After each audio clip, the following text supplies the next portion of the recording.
and welcome to this lesson on the laws of indices. This topic also appears in the AdMath syllabus.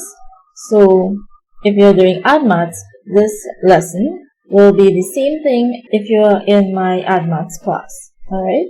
Now in this particular video, we will only be focusing on the mathematics syllabus part of the laws of indices. In your AdMath class, if you're doing AdMath with me, we will be going one step further. There's a second lesson to this, where we will explore further into the uses of the laws of indices. Now, this lesson, at the end, you should be able to understand and use bases and exponents, evaluate exponential forms, and interpret the laws of indices.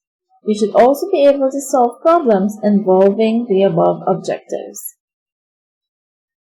Now, the other names for this topic, we are calling it the laws of indices, but we could also say the laws of powers or the laws of exponents or the exponential laws. The singular form of the word indices is index.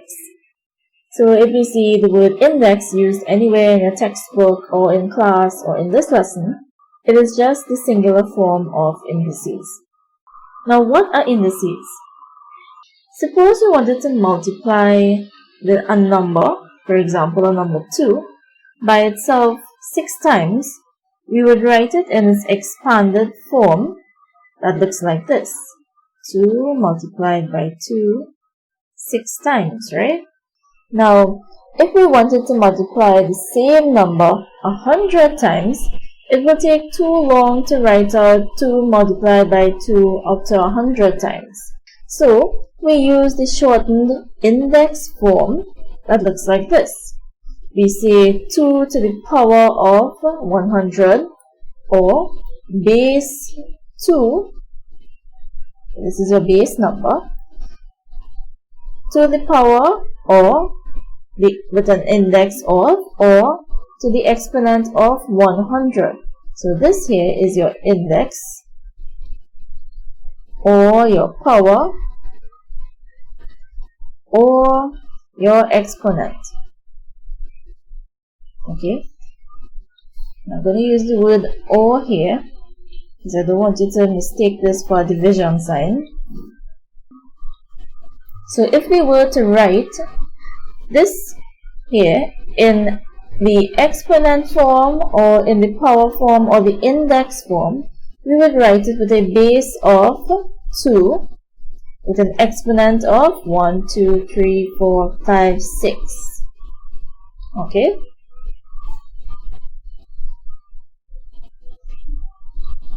Now, if we had something like this, 1 divided by 3 multiplied by itself 4 times, how would we write that?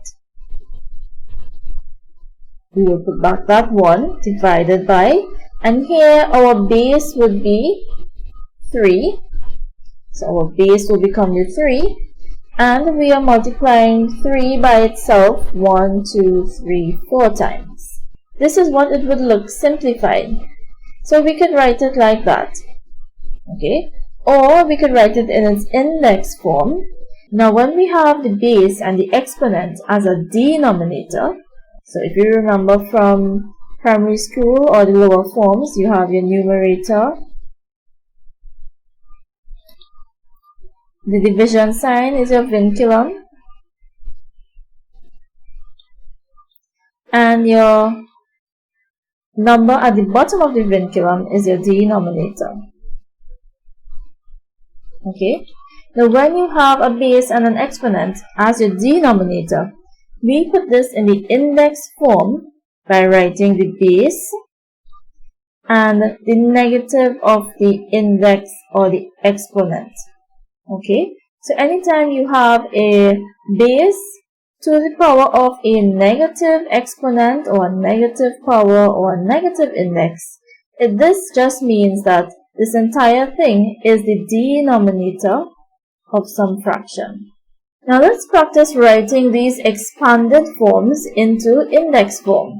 So this is what you're looking at here are the expanded forms. Now in this expanded form here, our base will be 3, and our exponent will be 1, 2, 3, 4, 5, 6, 7, 8, 9, 10, 11, 12, 13, 14, 15, 16, 17. Okay? 17. So this here is 3 multiplied by itself 17 times. Okay? That is how we get something like 2 squared being 2 multiplied by 2 to give us 4.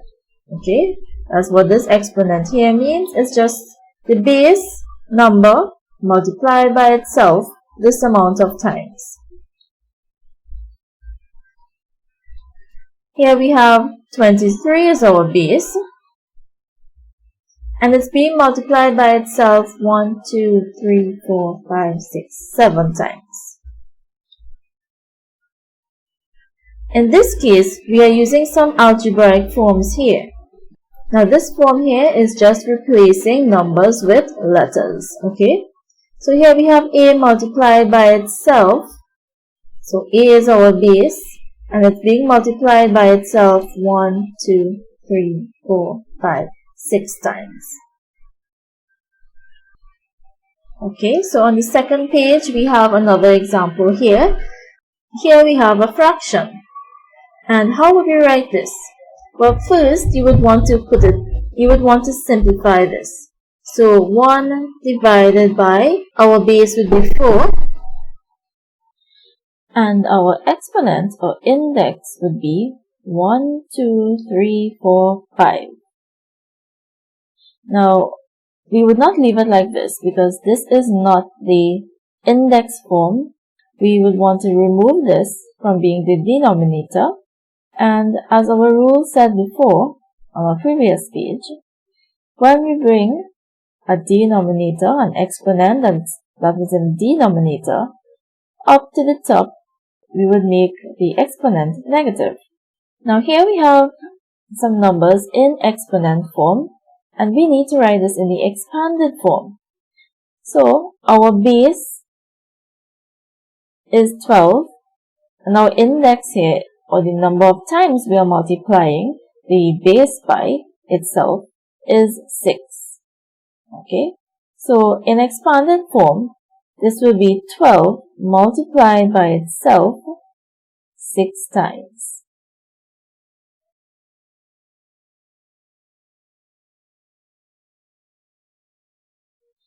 Two to the power of 0. How would we write this? Well, if we assume that every time we write the expanded form, if we multiply that by 1, the answer will still be the same. So if we always start with 1 multiplied by the base a certain amount of times, it means that in this case where we don't have the base multiplied by itself any amount of times, the answer is just going to be that 1. Okay? It will have a value. We can't put 0. Alright, we can't multiply by 0 because then this entire multiplication here will become 0. So if we multiply by 1, it will still be 12 to the power of 6. So any number, it could be any large number, any small number. If it is raised to the power or has an index of 0, the answer is always going to be 1. Okay? What about 3 to the power of 1? What does that look like? Well, 3 multiplied by itself one time is just going to be 3. Now let's take a look at the laws of indices. The first law, the first rule that we are going to look at is called the product of powers. Now suppose we had these two numbers here. We have 2, the base is 2 and is raised to a power of 3, being multiplied by another number with a base of also 2 and raised to the power of 4.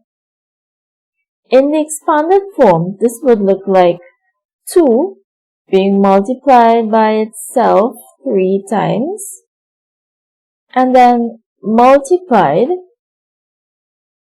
that's this multiplication sign here, by another set of 2's but this time it's being multiplied by itself 4 times.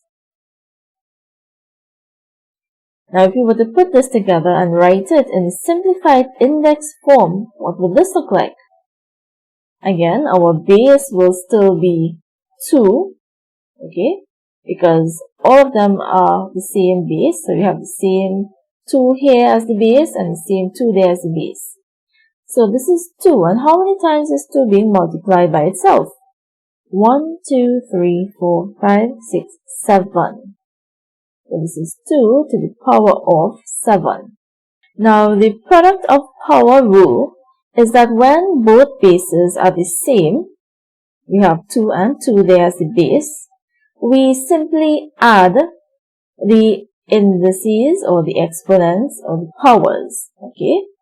So here we have 3 plus 4. And this will give me a base of 2 but an index of 7, which turns out to be the same thing as this. So our product of powers rule is when two numbers are being multiplied and the bases are the same, we simply add the index or the powers or the exponents.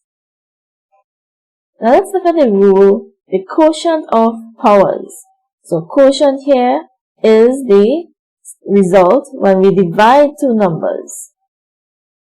Now suppose we had 3 raised to the power of 5. So I'm going to write 3 multiplied by itself 5 times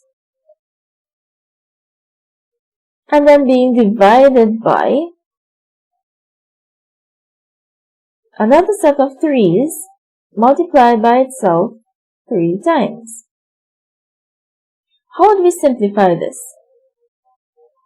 Well, we know we could cancel off some of these 3's, right? That's that there. And that's that one. And what are we left with? We are just left with 3 multiplied by itself 2 times. 3 multiplied by 3 is 3 squared, right? Now if we look at the rule for the quotient of powers, it shows us that the base is A and the base is A here. So we have the same bases. We also have the same bases here, 3 and 3. Now when the same bases are being divided, we subtract the indices. So here our base will still be 3, and if we subtract 3 from 5, we will get a base of 3, and 5 take away 3 is 2. And here you see our answer here is the same as the answer when we did it in expanded form way. Okay, so our simplified index form for this question would be 3 to the power of 2. Now let's take a look at the third rule, a power of a power. Now here we have a base and it's already raised to a power. And then we are going to raise that entire thing to another power. So here in this representation, we have the base is A, we have one power m, and another one, n. So if we use a real example, 2 squared, and then we're going to square that 2 squared. Okay. Now how would this look in the expanded form? Well, let's take this part here first. Right? Now this, if we write this in expanded form, it's simply 2 multiplied by itself 2 times. Okay? Now we are going to square that. So we already have one set. Now we're going to multiply another set of 2 squared. So this is 1 and this is another one. So we have 2 squared squared. Now this is the expanded form. Now we need to put this in the index form. And we know that to write the index form, we would look for the common base. Okay, the base that is the same, and here the base that is the same is 2. And we have 2 being multiplied 1, 2, 3, 4 times. Now, let's apply that here. Our rule here says that if we have a base raised to a power, and we are raising that entire thing to another power, we simply multiply the powers, m multiplied by n. Now let's see if we can do that here. 2 squared, all squared. Now the rule says we're just going to keep that base and just multiply the powers. 2 multiplied by 2 is equal to 2 to the power of 4. 2 2s are 4. And here we see we get the same answer by applying the rule, and the same answer if we had used the expanded form and then put it into the index form. Now if this was 2 squared raised to the power of 60, we wouldn't want to go to the expanded form, right? That means we'll have to write 2 multiplied by 2 60 times. So we use the rule when we have a power of a power, we simply multiply the powers and keep the same base. Now the fourth rule is the zero exponent. That means our exponent or our index or our power is 0. Now this could only happen when our base itself is not 0. Okay? So 0 raised to the power of 0 will give me 0, right? So 0, so it would not hold for this. Okay? So this is the only exception. We can't use 0 as our base. Now, how is this 1? Well, let's take a look back at some of the other questions we did. Now, when we wrote the expanded form in all the other cases, if I wrote 1 multiplied by all of this, the answer will still be the same. Now, if I wrote 1 multiplied by all of this, the answer will still be the same. So, what we could say is that there is always a 1 multiplied by your entire expanded form, or even your simplified index form. If we wrote 1 multiplied by this, the answer will still be 3 squared. Okay? So, using that technique,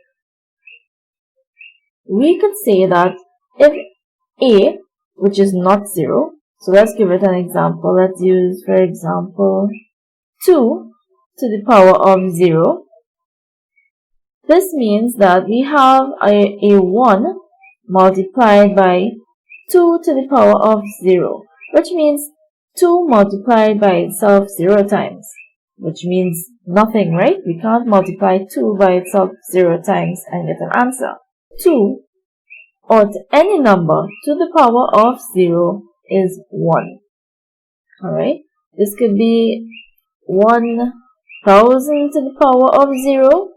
Again, it will always be 1 multiplied by 1000 multiplied by itself 0 times is nothing, right? We don't have anything to write there. We can't even put a 0, right? So, what we are left with is 1. Alright, so we just need to learn this rule. Any base or any number raised to the power of 0, the answer is 1. And a, or your base, must not equal to 0. Now let's look at rule number 5, the negative exponent. Now, these rules could go in any order. Now, we did examples like this before. Now, let's write this in expanded form. So, we have our numerator that will stay the same. And our expanded denominator form will be 4 multiplied by itself 2 times. So, that's 4 multiplied by 1. And then 4 multiplied by 4 2 times. So, this is the expanded form. Our rule is when we have an exponent in the denominator, we simply write the number, which is the base, and our exponent will be negative.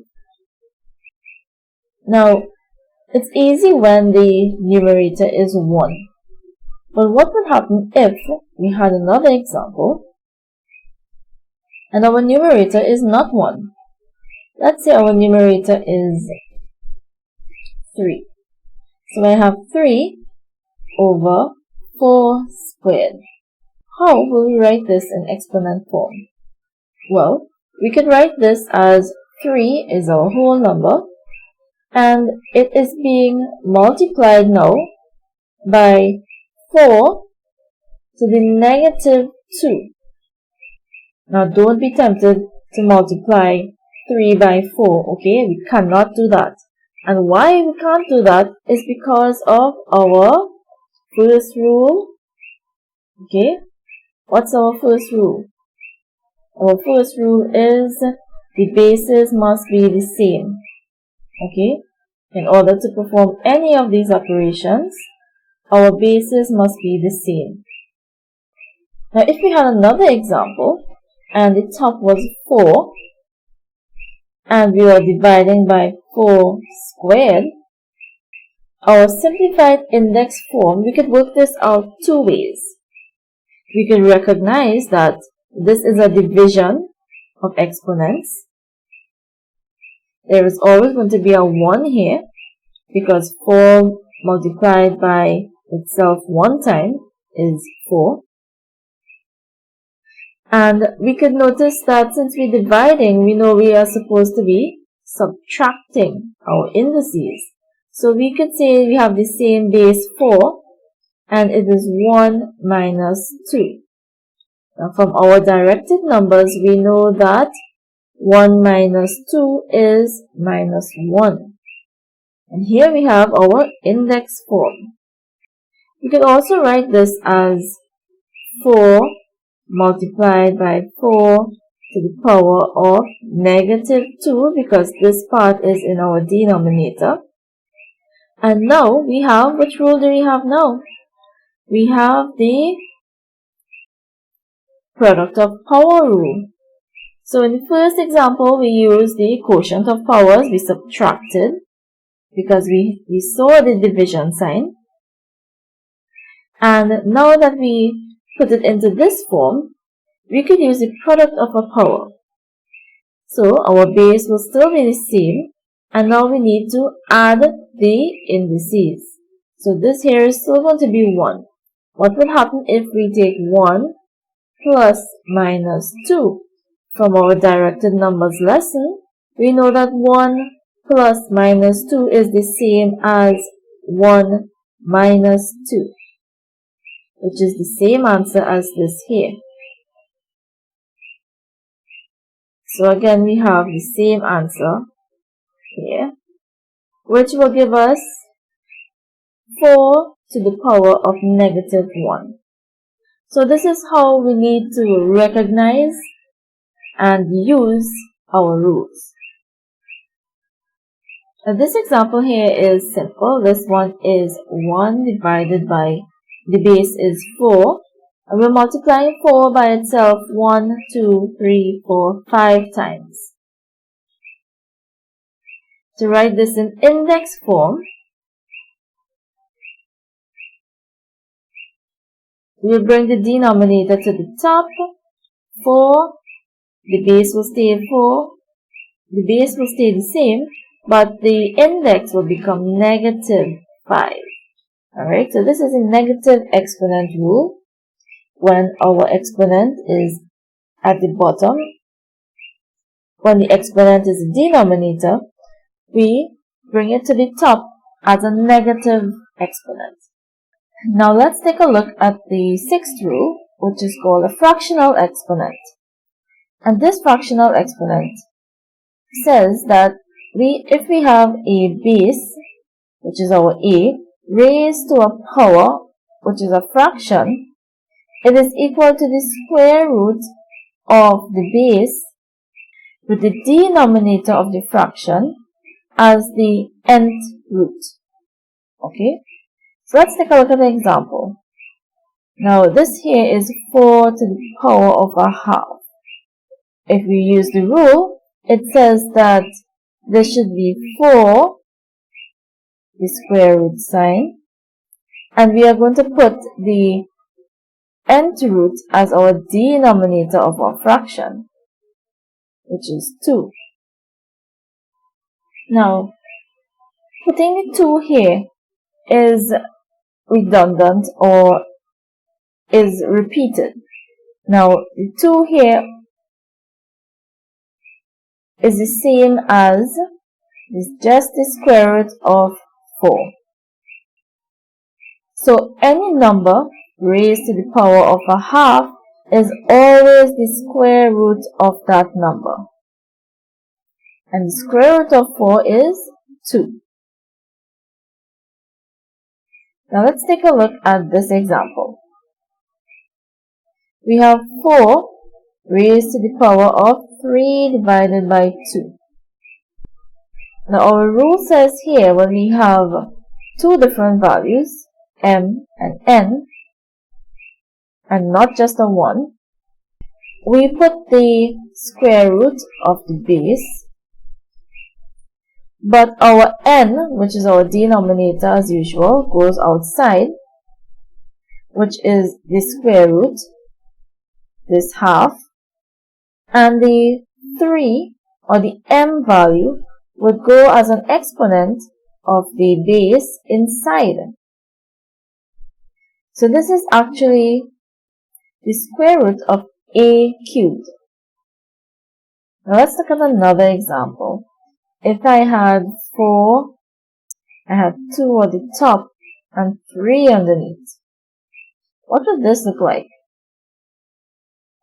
Well, this would be, again, we will put the square root sign, but this time it's not square root. This 3 will come on the outside here. So now this is the cube root, or our base will go inside, which is the 4, and the numerator of the exponent will be here. So this here is actually the cube root of 4 squared. Now if you wanted to simplify this further, 4 squared is 4 4s are 16. That's 4 multiplied by 4, our cube root. So our cube root of 16. Now what number multiplied by itself 3 times will give me 16? Now the cube root of 16 is not a whole number, so we can leave it in this form. Now let's take a look at rule number 7. The power of a product. Now this is different from the product of a power, right? This is the power of a product. So here we have a product by multiplying two different bases. You notice we have an a here and a b there, so our bases are not the same this time. But we have an exponent on the outside. So the product of these bases here are raised to the exponent on the outside. So in algebra, we would usually write the product of two different bases or two numbers like this. We would remove the multiplication sign. And our n here is our exponent, our power, or our index. Now, in the expanded form, would be each of your different bases raised to that power. Now let's look here. There are two ways we could work this out. 2 multiplied by 3 raised to the power of 2. 2 multiplied by 3 is 6 raised to the power of 2, which is 6 squared, because this is 6 multiplied by 6, which is 36. We can also work this out as 2 squared multiplied by 3 squared, according to the rule. Let's work this out in expanded form. 2 squared multiplied by 3 squared. 2 2s are 4, 4 3s are 12, and 12 3s are 36. So here we see that our rule is true. Okay. And the reason why we do this form is because the questions are not always going to be so easy. You could have something like 2a multiplied by 4 squared. Now in this case here, what can we do? We can easily multiply the 2 by the 4 and get 8a. But what is going to happen when we square this now? This 8 and the a must be squared individually. Just like here. 8 squared and the a squared. So this is 8 squared, a squared. Now what is 8 squared? 8 multiplied by 8, which is 64. So the answer to this is 64a squared. So here we have example 1 and here example 2. Let's look at the third example. If I had 2a multiplied by 2b, then this squared, what will I do here? When we multiply this, we would get 2 2's are 4, and then a multiplied by b will give me ab. Okay, so now here you need to revise your manipulation of algebraic expressions. Okay, and this now is squared. Now again, we need to square everything that is inside this bracket individually. So this is 4 squared, a squared, b squared. And 4 squared is 4 4's are 16, a squared, b squared. Now let's take a look at the last rule, the power of a fraction. Here we have a fraction raised to some power or some exponent or some indice, right? And the rule says that when we have that happening, we again raise everything in the fraction to that power. So we raise the numerator to the power and the denominator to the same power. So let's take an example. Let's take 2 divided by 3 and we're going to square that. According to the rule, we must square the numerator and the denominator as well. Can we subtract the numerators as the quotient of powers rule says? No. The reason why is because we have two different bases. Our bases here are 2 and 3. So we cannot use that quotient of a power rule. Okay? We will have to treat this as we could either write the expanded form, or you know that 2 2's are 4, 3 3's are 9. Okay? And your answer will be 4 over 9 because we can't reduce this any further. Alright, so that is what this rule here is saying. Now, adding some algebra to this,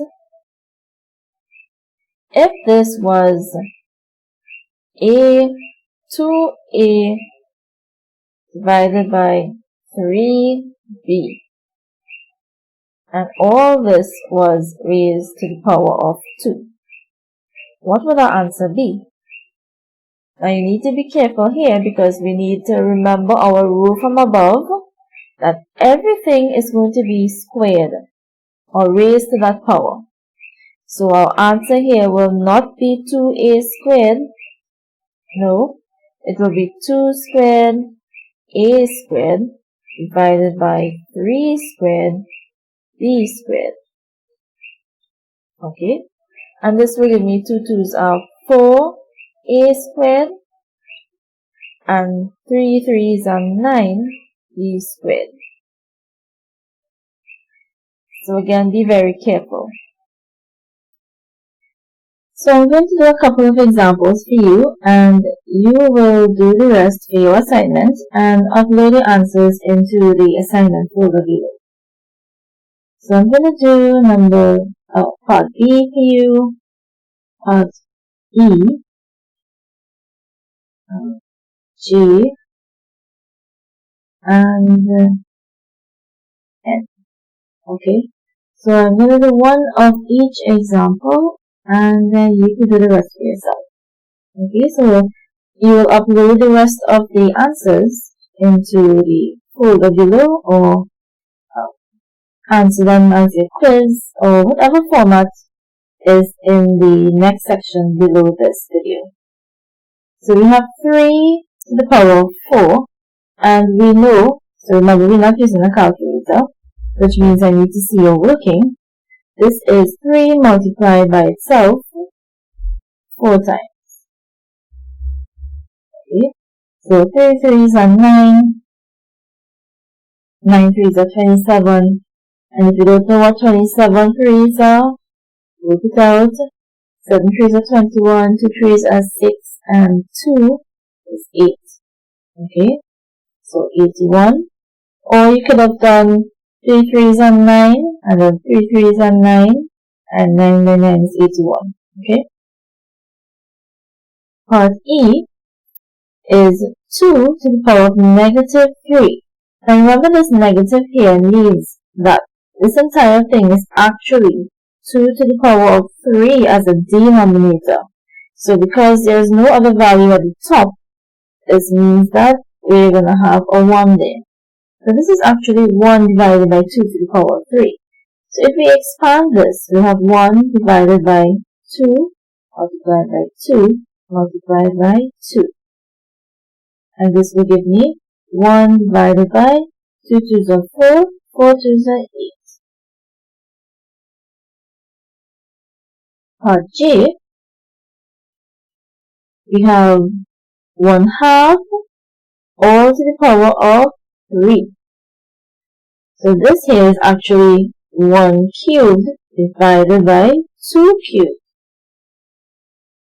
And 1 cubed will still be 1. But 2 cubed is 2 multiplied by 2 multiplied by 2, which is the same as the answer above, 1/8.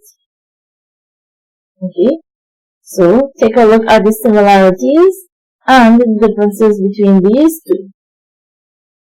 So n is 2/5 all to the power of negative 3. Now what does this tell us?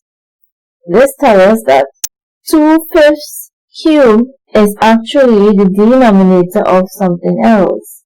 So 2/5 to the power of all to the power of 3 is at the bottom of the vinculum. Okay, so let's look at this part here. So this means this is 2 cubed divided by 5 cubed. I'm going to keep this 1 over all of this until the end. 2 2s are 4, 4 2s are 8.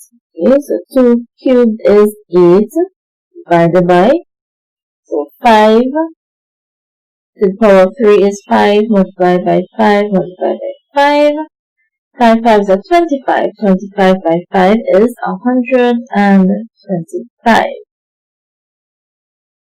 125. Okay, so we're going to put 125 there. Now this 1 over all of this means that we can write this as the inverse of this. So this here is 125 over 8. Alright, be careful with this part and remember to invert your final answer. Or from here you could have inverted. Alright, so let's do it a different way. Same answer you'll get. I'm going to do it like this. I'm going to invert here first. That is what this 1 over means, right? It's inverse. So I'm going to flip this. Now when I flip this fraction below here, you have to be very careful because I'm going to be bringing this 5 on top and putting 2 below. And then all of that is going to be cubed. Okay? So if you want to do it here before remember this part. Okay, the 5 will come on top. And then we can proceed as normal. So this will be 5 cubed divided by 2 cubed, which is 125 over 8. Alright, which is the same answer that we got before. Okay. So if you remember to invert here, just remember the 5 will go on the top and the numerator will become the denominator. Okay, or you can choose to do it this way. Whichever way you choose to do it, make sure that you understand each step